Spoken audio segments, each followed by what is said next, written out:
It's 2:32. We'll call the meeting to order. First, I'd like to thank everyone for attending today's BRAC meeting.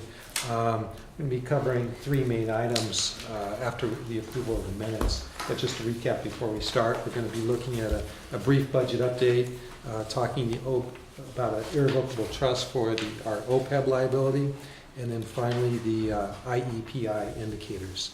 So first, our second item is to see if there's any public comment. So seeing none, then we'll move on to number 3, approval of minutes. So if you could take a look at the minutes.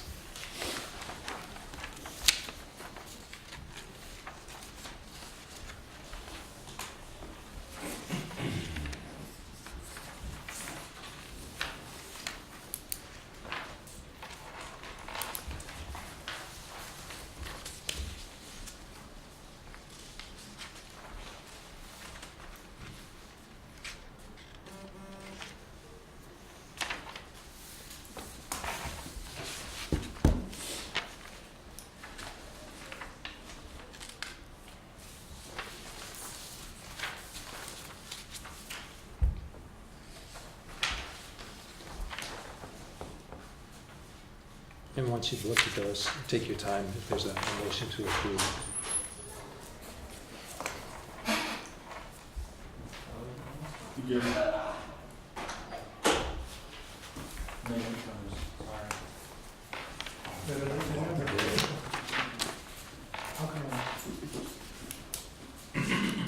Thank you.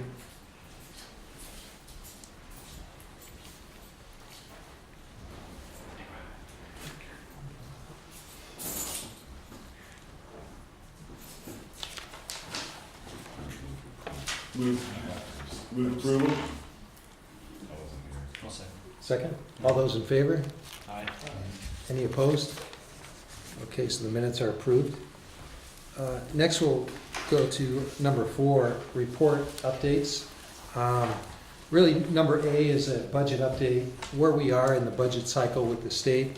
There's no new additional information from the state or the Chancellor's office. We're really in a holding pattern right now until the May revise is issued. But currently, the revenues flowing into the state are tracking slightly higher than what the governor was using for the proposed budget. So that's good news. If we end with a higher revenue base, that would indicate support for a higher budget. And with Prop 98, K through 14 gets about 49% of the total state budget. So if revenues at the state level are about $2 billion higher than what the budget originally projected, that would mean about $1 billion for K through 14, and community colleges get about 11% of that. So it's a pretty sizable potential upside in the budget. And here at PCC, we're currently very active in preparing the budget for next year. So we're working with each of the major departments to set up budgets, project expenses, project revenues, and we should be able to share something with this group either next meeting or the following meeting about additional information about where we stand with the budget. But it's my goal to have a balanced budget for next fiscal year. Any questions on the budget? Okay. So our second item, OPEB irrevocable trust. So the last 2 meetings, we've had a discussion about our OPEB liability and ways that we could save funds, save on our general fund dollars by setting up an irrevocable trust.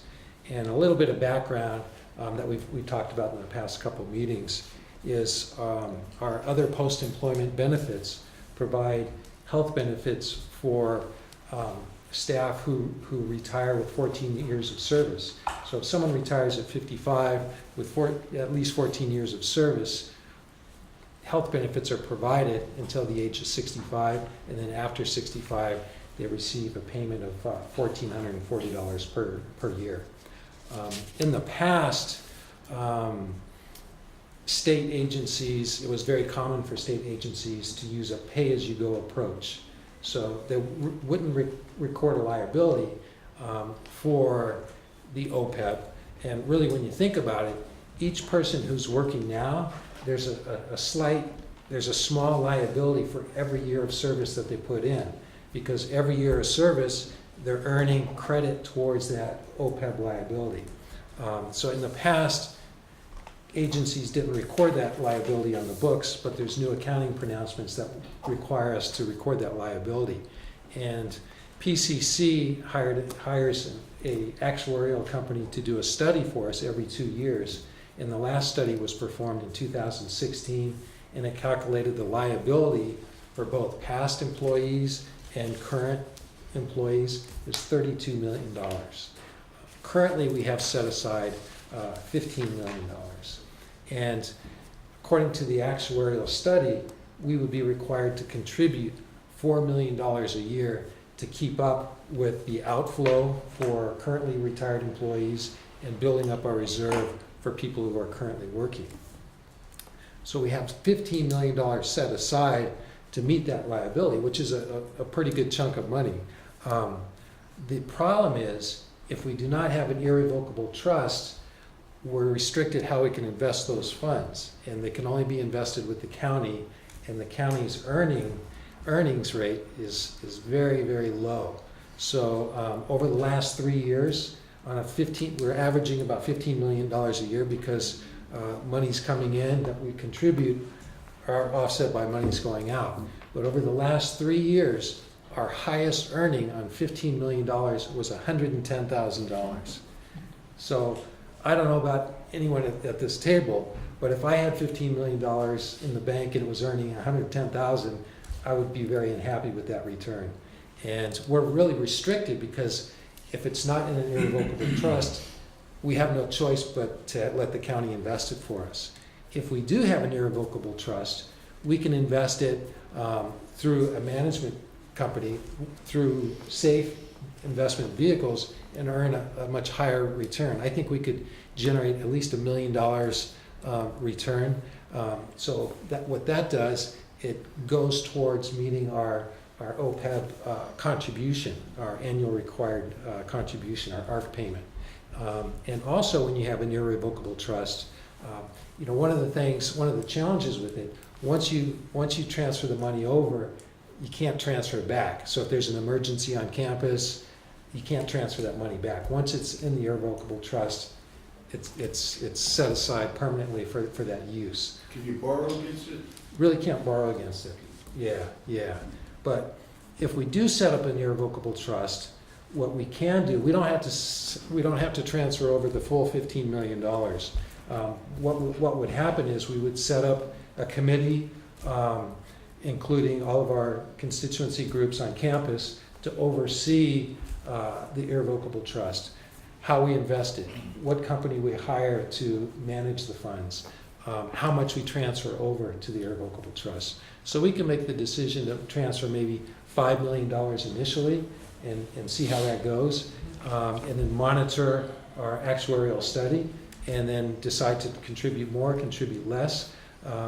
But some districts are generating 10% returns. So if we were to transfer $5 million over, that's $500,000 that would just be self-supporting the program, as opposed to transferring over from the general fund. And also, when we have an irrevocable trust, the benefit is it reduces your annual required payment, because right now, when the actuary does their study, they say, well, you have $15, but it's not in an irrevocable trust, so you guys can transfer that over any time to use for any purpose, so we're not giving you any credit for that. And that's why our annual required contribution is so high. With an irrevocable trust, I anticipate our ARC would be almost halved. So it would go from about $4 million to somewhere around $2 to $3 million, which is a significant decrease. So, do you have a question? Yes, I had two. Okay. So what are the risks, or are there any risks? The only risk or challenge is you transfer over the money and you can't transfer it back. Okay. And that's why, we're not recommending here how much we transfer over. That's why if we do decide to go in the direction of an irrevocable trust, it would be my recommendation that we we start off small, maybe transfer a third of it, $5 million, and then, see how that works and then transfer more. Is there anyone else doing it? I mean, is there? There's a lot of districts are doing, both small and It's large. good to know, because Yeah, then when we, yeah. out there, when we're talking about it, because I believe we should do it, Yeah, but yeah. knowing the risk and knowing that other people are doing it and there have been some Yeah. success, I think, We, it's a we, good thing to do. we posted on the BRAC website a report that our auditors created, and it shows all the districts who have irrevocable trust already set up, and it shows how much they have. There's some districts that they're fully funded, so they're not requiring any payment from their general fund. Everything set aside is self-supporting the program, and others that are very close. But most of the districts have it. And from an accreditation standpoint, that's one of the questions on accreditation in Standard 3 is there an irrevocable trust set up to meet the OPEB liability? And if not, how is the district planning for those liabilities? Yes. So I have two, there's two things about this that give me pause, and it's the fact that it's irrevocable. Number one is, there's not a requirement that we have OPEB, right? So if we, It's in our contracts. it's in our contracts now, Right. which means it's a negotiable It point. is. So because it's something that's negotiable, there's technically a possibility, however small, that at some point we'll remove that from the contract. But this dooms us to having it forever, which as an employee I love, right? But as someone sitting looking at the budget, I don't. Secondarily, there is, and I actually think it's a pretty good chance, not necessarily a small chance, that we're going to move nationally to a single payer healthcare. And if this is to be used for OPEB, then it's sitting there doing nothing if we no longer have a need for any sort of insurance. So I definitely like the concept of saving $2 million a year, but I wonder how long our savings of $2 million a year will be a benefit to us. And let me address your questions. First, if it were to be negotiated out of the contracts, we still have the liability Obligation. for all the Yeah, for a while. employees. For a while. We do have it. And the actuarial study does state, the liability from past employees. I don't recall what that number is, but it's a very healthy number. Of course. And if we did move towards some type of, national healthcare system, that's something that, we would need to consider at that time.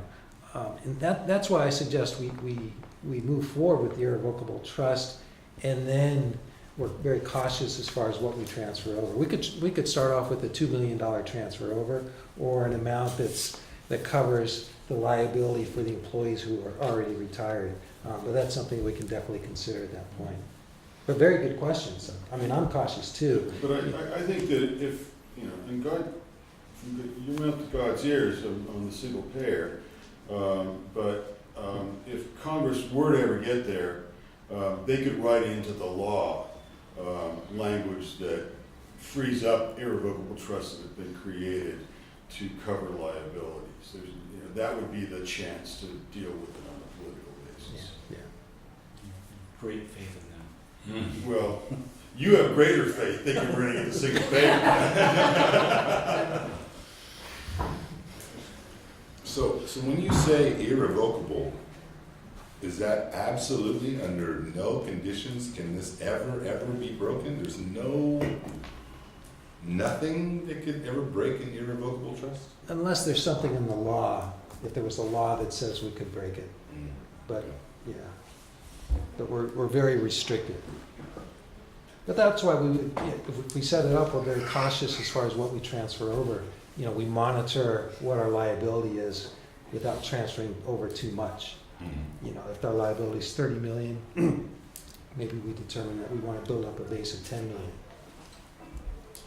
Now, does the irrevocable trust have to be specifically for one item only? This one would be. We could set it up for other purposes, but this would be specifically for OPEB. Well, I think it's costing us money every year to be in the county system. It is, yeah. And so, that's, we could talk about this for 5 years, and that would cost us 5 years of the use of our money. Right now, the county's about less than 1%, right, on the rate of It's return? less than 1%. Yeah. Yeah. Your math seems to think you're thinking something more in terms of about 6.5%. Could be higher. Yeah, Yeah, but I think that's a fairly Yeah. conservative Yeah. estimate, it is. So, I think it's a great idea. Good. So, What else would be the holdup? well, what we would do is, if we have a motion in support from BRAC, the next step would be we present it as a recommendation to College Council, and if that's approved at College Council, goes to the president as a recommendation, and To then, the board. and then it's approved, that we set up the irrevocable trust. The next step would be, we set up a committee that oversees that provides oversight for the irrevocable Right. trust. Yeah. Who we select to manage it, how much we transfer over, what's the investment makeup look like? Yes, Okay, I'm not a real finance person, but let's say we put in $5 million. At some point, wouldn't we start making money on money we have? oh, yes, And so how far, do we know how far that would be? Like say, if we put $5 million and we, whatever interest we get covers, like you said, our OPEB obligation, at what point will we be like the cutoff or break even point? yeah, it's Have we probably, looked at that? it's probably gonna be around 25 million, if we have 25, and it depends on the rate of return. So the higher rate of return, the lower required. But you have money, you have the liability growing each year, and then you have payments coming out, right? But I would assume that the trust could be written in a way that, because of the purpose being OPEB, covering obligations that are unfunded, that there'd be a way to take, if you ever got to a profit situation, you could channel the money into benefits in general. Right. The income money, part of the money. And the irrevocable trust would cover the outflow for benefits. Yeah, so the money generated would cover the But not outflow. just retiree benefits, is what I'm thinking. Yeah, right. So is a motion in order? Yes, Move that we approve the establishment of the Second. All in favor? Aye? Aye. Any opposed? No. Okay, so the motion passes. We'll bring that to College Council. Thank you. The last item was IEPI indicators. And we have a memo included in your packet on the last 2 pages. And this is something that we're required to report to the Chancellor's office.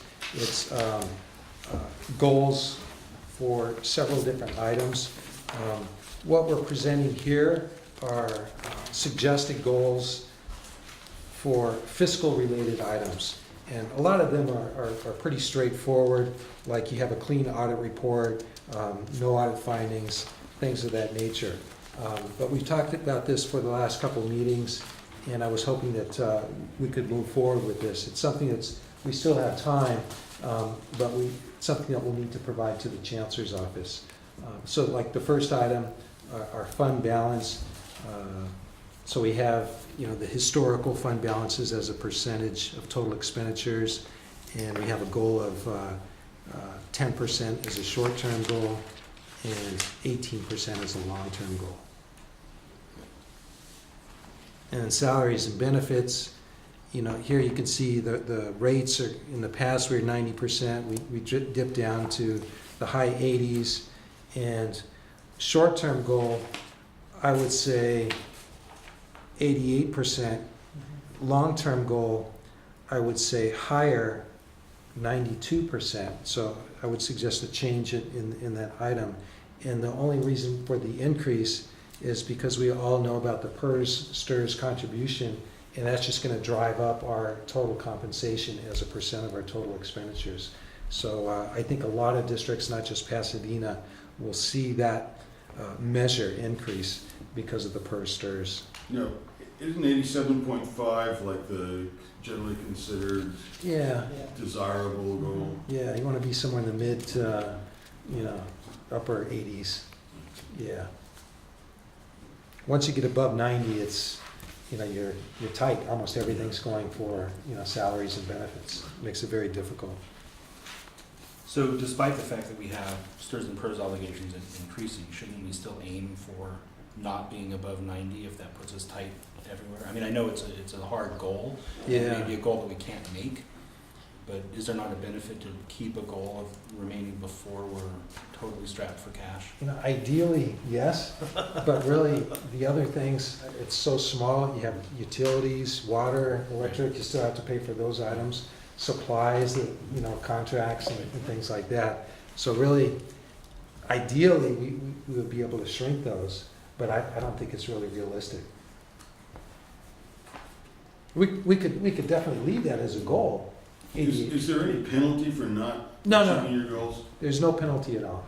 It seems to me that we're, in my opinion, we're better having the goal of being at 88%, Okay, because yeah. once we set the goal of 92, it's just okay Okay, that it's 92. I'd Yeah. rather miss a goal, Okay. personally. how does the group feel about that? 88? Well, as long as you don't use it against the unions during negotiations. Yeah, right. Voted for the 88% there, buddy. Let the record show. Yeah, right.